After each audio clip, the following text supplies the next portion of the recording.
Welcome to Midlife Women Entrepreneurs, where you'll find real stories, practical strategies, and the mindset shifts you need for entrepreneurship. If you've ever felt like midlife was too late to launch a business, write a book, or chase a dream, think again. I'm Lynette Turner, your host, and I'm bringing you inspiring conversations and practical tips to help nudge you forward and keep growing in midlife. So let's jump in.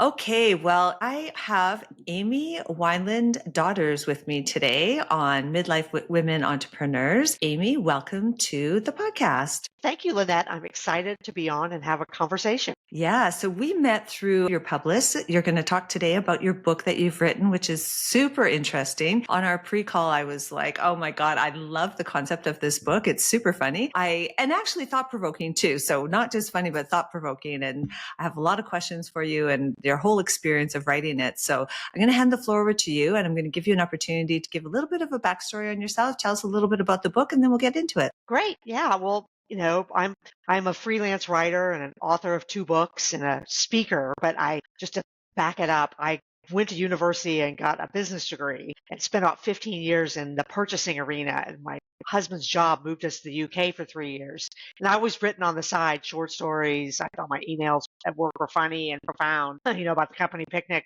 And when we moved to the UK, I didn't have a work visa. So all of a sudden I was left without anything to do. And so I took some history classes and I was like, these are long days. What am I going to do? And so almost out of desperation, I started writing. And by the time we got back to the States, I had kind of carved out a little niche for myself as a freelance writer. So I kind of fell into writing. It was a career switch that I never anticipated, which has led to, my path to becoming an author is interesting because it's different levels of me taking myself seriously. And this book is a great testament to that because I had some success writing about American college football. I had an editor I worked with who took me super seriously. And that's really when I began to shape the idea to write this book that became to be called You Cannot Mess This Up. And my entire intention in writing this book was to write a funny back in time story. I thought it would be hilarious and then nostalgic, and I would write myself back into my own childhood. And the premise being that I would be a 40-something-year-old writer, kind of a true story of a true version of myself. And I would go back in time as someone who my nuclear family thought was a distant cousin from another state. I would be dropped off at Thanksgiving at these people's house, and I would go inside, and my parents and I would be the same age, and my brother and sister would be 12 and 10, 8 years old, and then my younger self would be there at 10, and I would just be, well, I really, when I was going to write the story, until I really started doing the research and watching the family videos, I didn't realize how the younger version of me was very off the chain, kind of like ADHD medication may be required, but they didn't have that in 1978. So I confront my younger self. I go and confront these people for 36 hours and I realize, oh my gosh, there's going to be a lot of feelings involved with the story. It can't just be funny.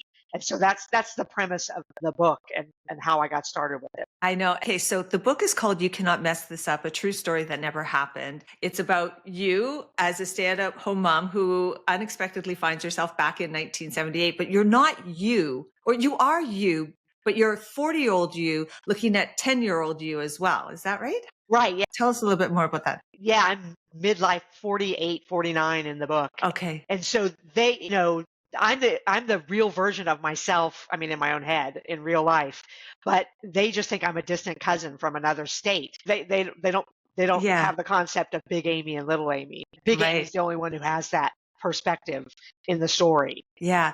And when you were telling me about the story, the first thing I went to was inner child. Like really sort of often we think about some of our memories and, going back and, healing the inner child and all that kind of stuff. And I thought, wow, what a great premise for the book, because I think, the way that you did the research for the book allowed you to kind of sort of open it up. Like you talked a little bit about that, where you were saying that, when you went back, your 48-year-old self sort of acting like this distant aunt, but you saw your 10-year-old self and you realized, you're like kind of a little shit or something like that, Right. So, yeah. I was talk challenged. A little bit about that. Yeah. Yeah. And the way I did rediscover myself, because I don't know that I would have ever intentionally sat down and said, what was I like at 10?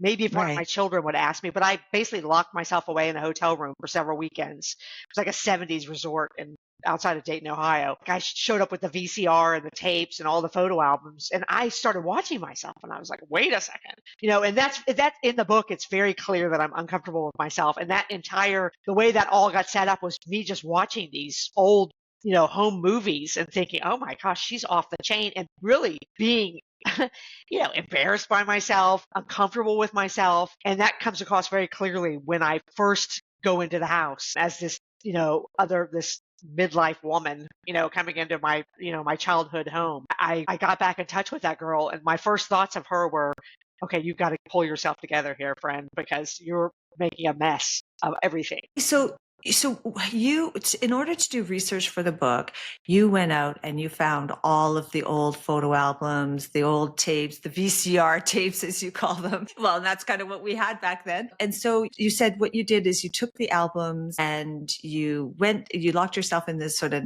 nostalgic type of hotel and ended up doing a bunch of like work around doing some of the research there. Right, right. I did a bunch, and I can't say, Lynette, that I went back in time, but I think what I did just in order to, write the narrative of the book is I just submerged myself in the 1978 that I lived in, with the pictures of the house, with the videos of, I could see my family moving, I could see myself moving, and in a way, I did transport myself back, and I wrote a lot of what you read in the book in that hotel room in this state of time travel or time transport.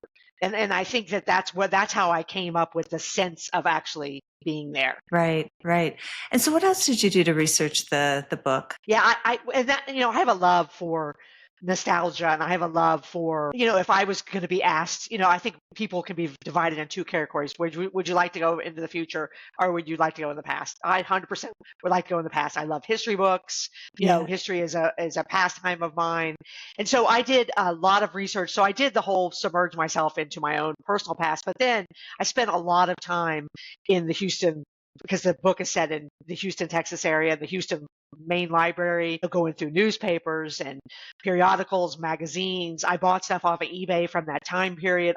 YouTube was hugely helpful. I watched commercials. I watched all different kinds of newscasts. I did research that way. I bought a Sears catalog from that time. That's where a lot of the outfits come from. So everything is as authentic as I could have made it. But the research to me was a delight.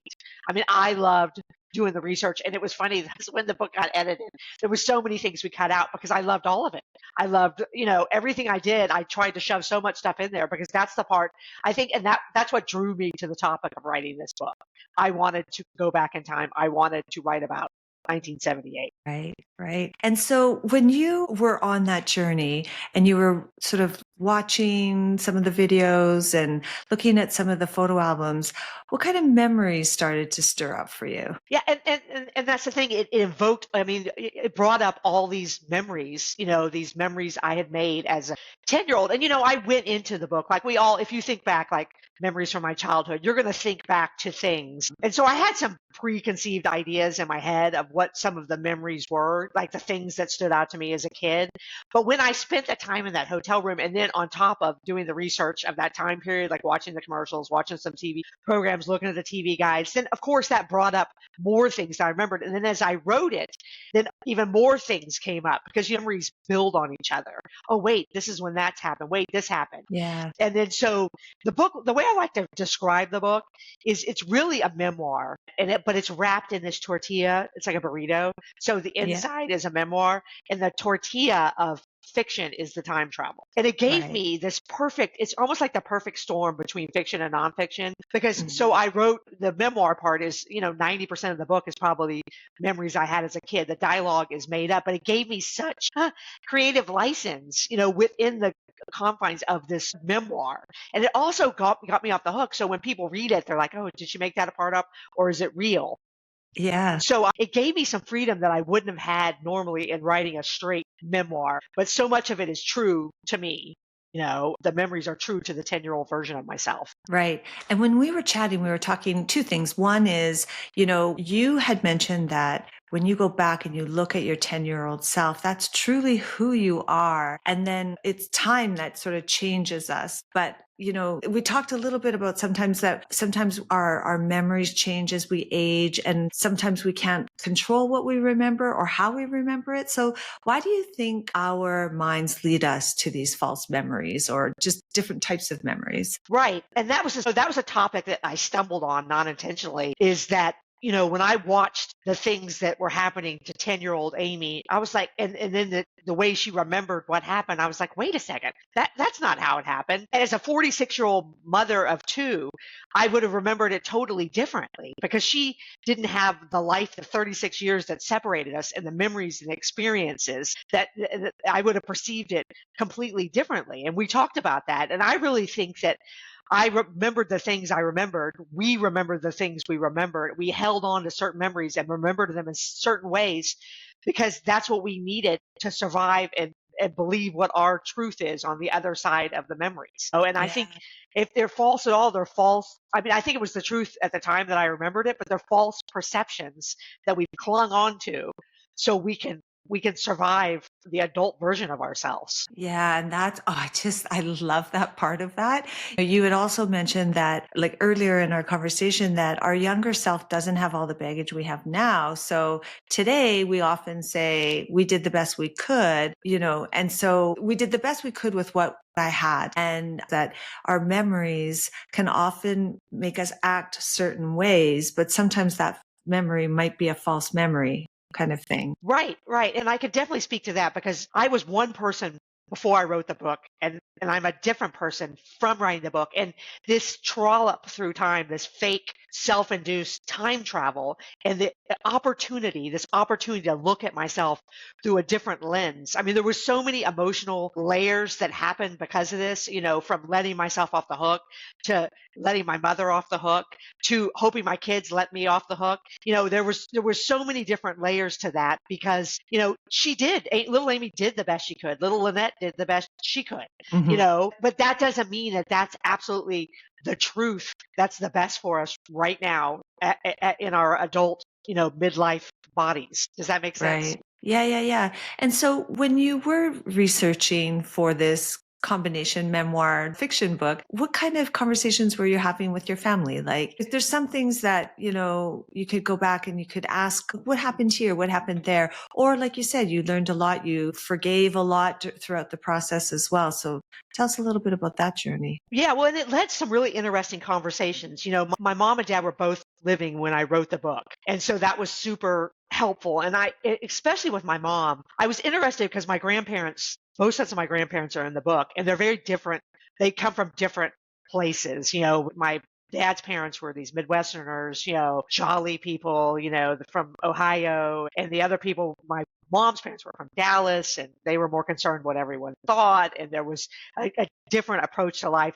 They were more concerned with how much money everyone had. So I had a lot of good conversations with my mom about, like, what was that like for her as an adult woman to watch the two sets of grandparents come together. And a lot of the scenes I wrote around that were a lot based on my mother's perceptions of that, because obviously as a 10-year-old, I just thought everybody was happy to be there like I was, and I didn't see those nuances. And so that was super. But as an adult woman looking at my grandparents through that different lens, there was a lot of freeing in that too, because I realized that these people weren't perfect. Because you kind of think those adults in your life when you're a young kid are perfect. And I found it comforting to know that their adult life was just as messed up as mine was. Yeah. Oh my God. So, and that's the thing too. Like sometimes I often think like, do you go back to have those tough conversations with parents or with siblings when you think I'm in my 50s now, they're in their 80s now. Do you have those conversations? I mean, I look at your book as a bit of a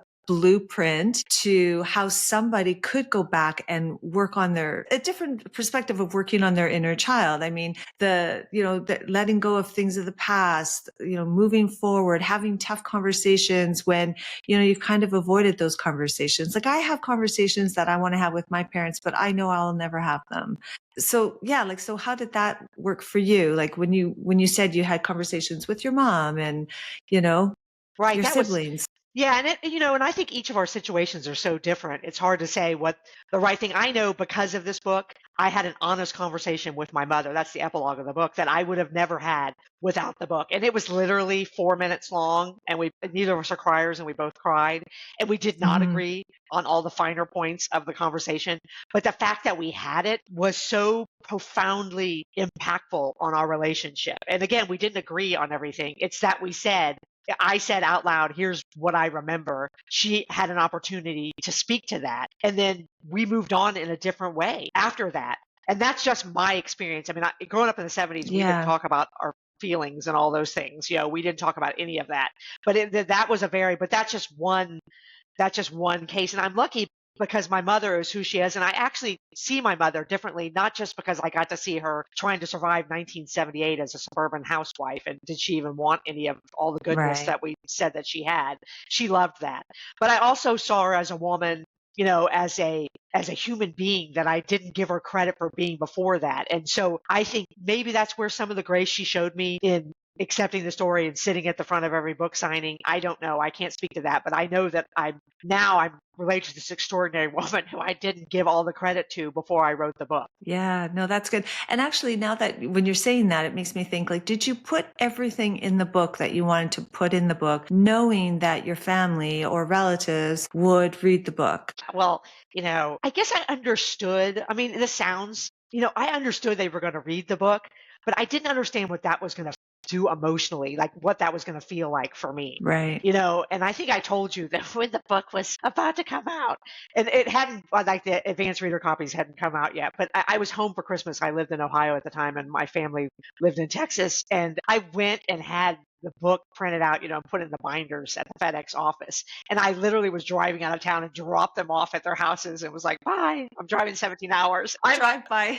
But it was drive a by total drop off. drive-by. Yeah, drive-by book drop-off because I was scared to death. And, my friends Mm, really encouraged me, like, you cannot do this, Amy. You're going to have to give them this book. And yeah. if you're going to want the whole world to read it, it's not fair to them. And my dad was specific. I mean, he was really good. And he was like, don't ask us for, you just do what you got to do. Don't ask us for permission. And that was super brave because he had no idea what I was Wow. going to do. And so I dropped the book off. I leave town, and they all read it and I'm scared to death. And then, my brother and sister loved it because it's funny and a lot of our memories are in there. My mom was super complimentary, even though there was a lot of really hard stuff for there, in it, but she just showed me such love and grace. And again, just that act was healing for us, and then my father, who I was super close with, he was the Yeah. last one to read it. And he sent me a text. It was like 2 weeks before the book went to print. It was this text, Amy, I thought it was like a trip back in time for me as well. I thought you handled the delicate matters really well. I'd say more, but we don't talk about our feelings. And he always used to text with like dog emoji, dog emoji, dog emoji. So there was like 18 dog emojis. And then Yeah. everything was fine. And it was, that text, I was like, what do I even say to that?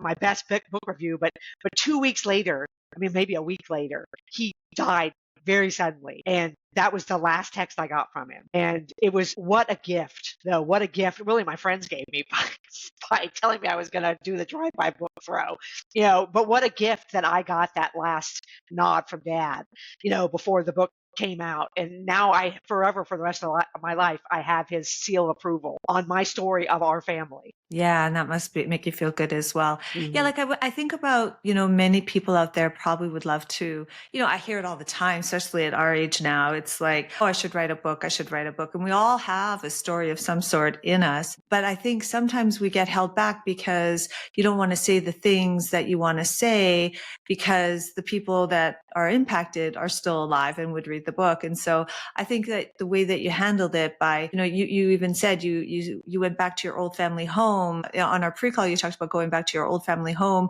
with your brothers and sisters. You had this opportunity, this crazy opportunity. Maybe you want to share that part of the story. Yeah, that's a great story, Lynette. That again, by chance, found out that the home that we grew up in was for sale. And so I flew home and actually told a realtor that we were going to relocate back to Houston. And so set up this showing. And I'm not sure how we made that happen, but the people who showed up at the showing were the realtor, my mother and father, and my brother and my sister. So basically the main characters of the book walk through this house, and the spatial sense that gave me in writing the book. And this was after I had written a lot of after I'd locked my herself away in the hotel room, which was, in the timing of it was just fortuitous. I mean, we show up and the five of us re-inhabit this space for 2 hours, and it was incredible.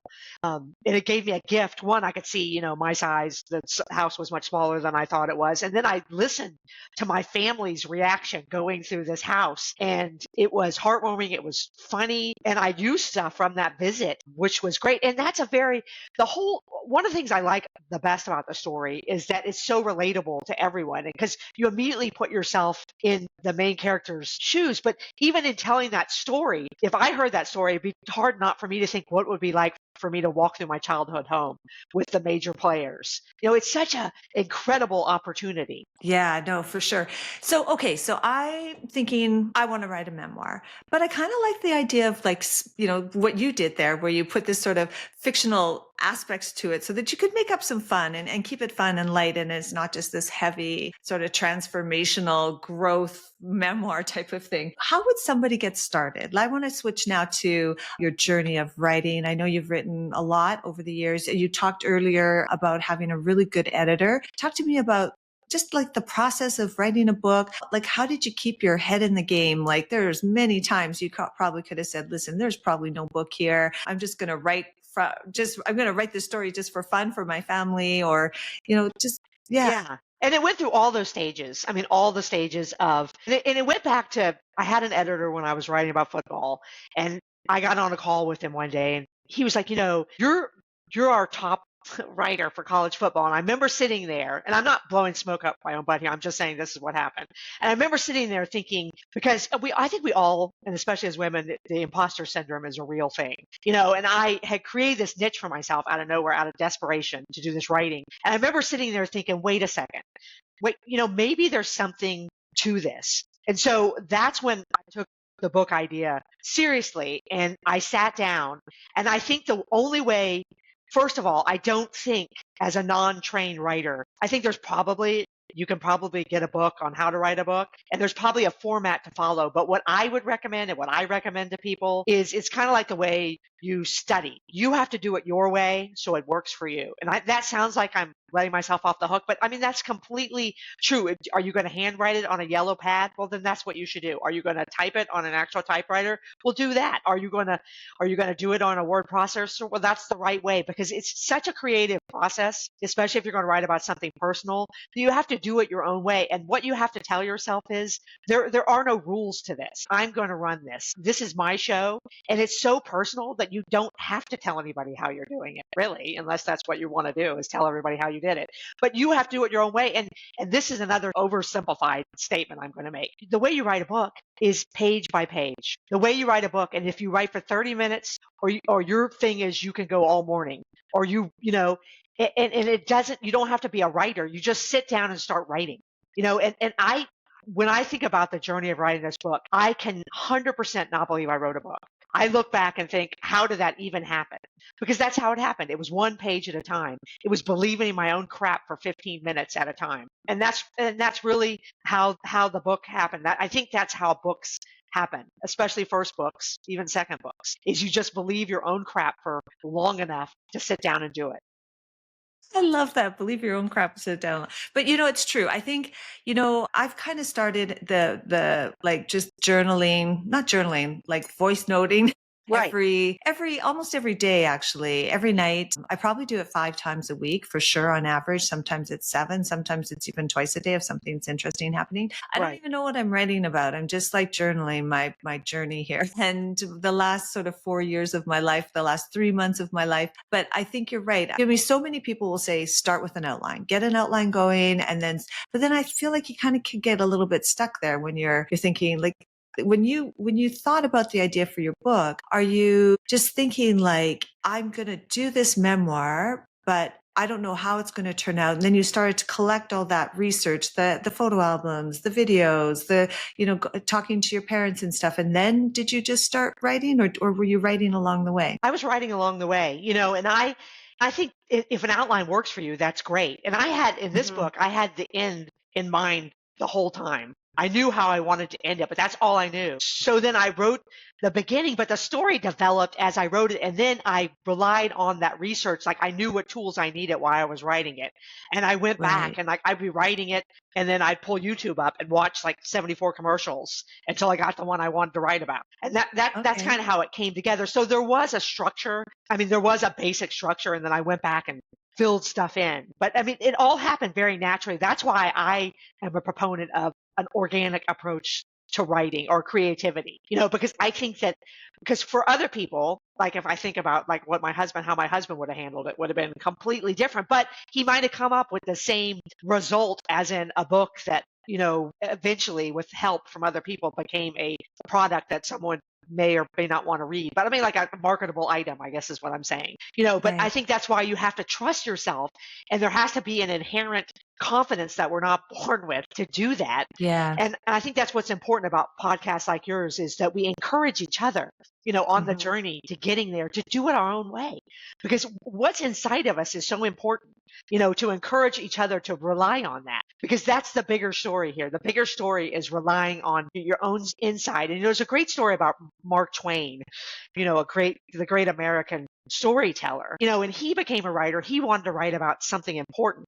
And I think this is very relatable to people who write or people who create anything. If you want to do something important and profound and people are going to sit back and be like, wow, Mark Twain, like that's serious, like cigars and Hmm. like velvet robes and pipes and stuff, that kind of stuff.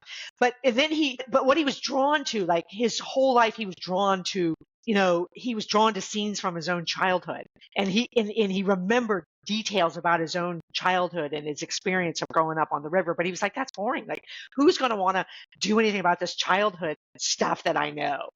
But then when he realized that passion, the reason that was inside of him to be pulled out was what he was supposed to write about. And I don't know how he had that transformation. And I'm not comparing myself to Mark Twain. No, no, no. But once he went with what was inside of him, his passion, that's when it flourished. And that's why I say you got to just believe in what's inside of you and surround Yeah. yourself with people who are going to help you believe in what's inside of you. Yeah, and there's nothing different with what you just said there about writing a book to starting a business and, late stage starting a business in our midlives, like this is the opportunity actually where you should know what you're passionate about now. And that's what's going to keep you driving and keep you going forward. And I think if everything feels like it's a bit of a swim upstream, then, maybe you got to take a reevaluation of it and ask yourself, is this really what you want? Or is the swim upstream because you're not really writing or doing that business from the heart centered, kind of approach. So, Right. And that's super powerful advice for me, for all of us. I mean, what projects are you working on and why? And what would you like to be working on? What's holding you back from doing that? And then right. just taking that magical leap, to Yeah. whatever it is, that magical jump where you're like, let's go. Because Yeah. that's what lies at the other end of that. And it's not necessarily success. I mean, because along my line, and you said that in writing this book, there were so many moments where it's like, oh my God. And that's the creative process. It's this 5-step thing where in the middle it's total crap. And in the end, it's like the golden hour. You're running on the beach somewhere. But there's a lot of steps in between there and you have to get through those. And so your editor, I think, is kind of your BFF at that point, right? Your editor, like you said earlier, that there was a lot of things that you wanted to have in the book, and there were so many good things, and Yeah. got cut onto the stroked off onto the editor's floor. Tell me a little bit about engaging with an editor and really wrapping your head and I guess letting go of the ego that Right. could probably create some chaos with the book. Like, how good are editors for you as an author or an inspiring author? Yeah, and I think that, especially when you're dealing with a personal story like this, you need somebody, because there's editors that correct grammar, proofreaders, and those people are super powerful people with their, with they're armed with they know what they're doing with their, how to make it, to fit into the mold of what a written word is supposed to look like. But a story editor is so valuable because the journey of this book is I wrote the like I call it like a million word manuscript. It was huge. Had so much stuff in it. And then and you said something, your statement earlier, Lynette, was, maybe I'm just writing this book for my family to read. And that's kind of where we were at with it. Like, this is a great story. And my husband was like, well, let's get it close to a book as we can. And this is where, again, surround yourself with people who are going to believe in your craziness. And this is when I was like, okay. And so we hired an editor ourselves before it was a book. And I sat down with this lady and still not believing, because our first meeting, I was like, so do you think it's a book? And she was like, I don't understand what you mean. I was like, like a book, right? And she was like, yeah, that's why we're having this meeting. I was like, okay, well, we're good. But a story editor will help you see the forest for the trees for the forest, and all those things, and take it from something that is facing towards you inwardly to make it reader facing. So I think a story editor is the reader advocate, is your reader's advocate, and such a worthwhile That's a thing. good way. Yeah, that's a good way of putting it. I love that. Whenever I get a big hit on this book or something happens to it, I still email Lori Boris. She was my story editor. And I'm like, look what you did, Lori. Because she pulled the story, and she would say, like, there's certain very personal things in the story. And she would be like, you can't just stop there. You have to say something more.